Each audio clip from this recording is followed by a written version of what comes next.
Hello, and welcome to 5-Minute Math. Today we are looking at the Algebra 1 concept of linear equations and the distributive property. This is standard A.5A in the great state of Texas, and we are using item number 3 of the 2019 released STAAR test. If you haven't done so already, please go ahead and take a moment to pause the video, work this problem out on your own, unpause it, and we will look at our answers together.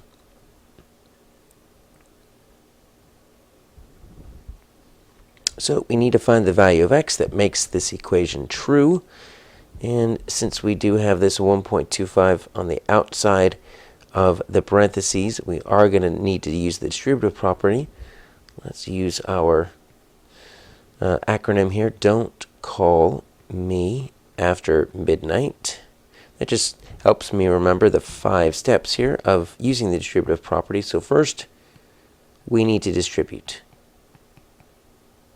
So what that means is sometimes it's going to be on both sides of the equal sign. In this case, it's just on that left side. So I need to take that 1.25, and I'm going to need to distribute that out. So what that means is since that's on the outside, I'm going to multiply that 1.25 times the 4x. So I'll show that right here. Times the 4x. You keep whatever operation you have in the middle. So sometimes it's addition. In this case, it is subtraction. And then you take that 1.25 and you multiply it out there, because that is going to be the same answer as if you were to combine the 4x and the minus 10 and multiply that by 1.25. You can separate out the two different numbers on the inside, and you can just go ahead and multiply it by the 1.25.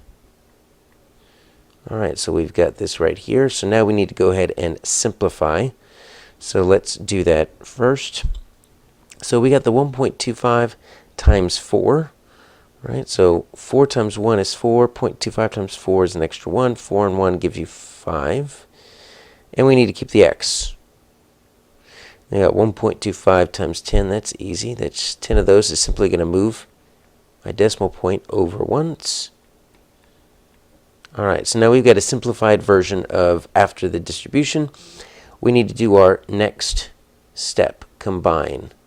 We need to combine any like terms that are on the same sides of the equal sign, and we don't actually have any here. So sometimes this, on the right side, you might see a 7.5 minus 3 or 7.5 plus 8. If you had to distribute on both sides of the equal sign, then sometimes you need to combine like terms. You can't combine the 5x and the 12.5 simply because they're not like terms. One has an x, one doesn't. So now we need to move, right? So we need to move the x's so that they're all together. And really, we don't have any x's we need to move because the x's are just in one spot. They're in the 5x. Sometimes we'll get an x on both sides of the equal sign. In this case, we don't. So there's not much happening there. Now we need to add or subtract. Okay, we're trying to isolate this x. Now we've got something we can do. We do need to add 12.5 right there because we need to get rid of this. And so minus 12.5 plus 12.5, it's going to get us 5x equals 12.5, 7.5. That's going to get us 20. And most of us can eyeball this here, but we'll go ahead and just finish it out. Multiplication, division. We do need to divide both sides by 5. Now we're going to get x equals 20 divided by 5, 4. Okay, it looks like we got an answer there. But you know what? Let's substitute. 1.25, 4 times 4. Just going to put that 4 in for the x.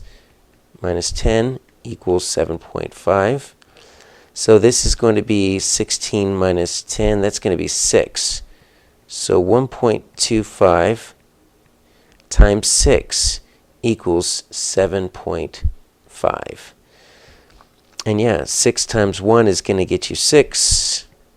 And then 6 times 0.25 is going to get you 1.5. So I distributed that out, and that is 7.5. So my answer here is going to be D, 4.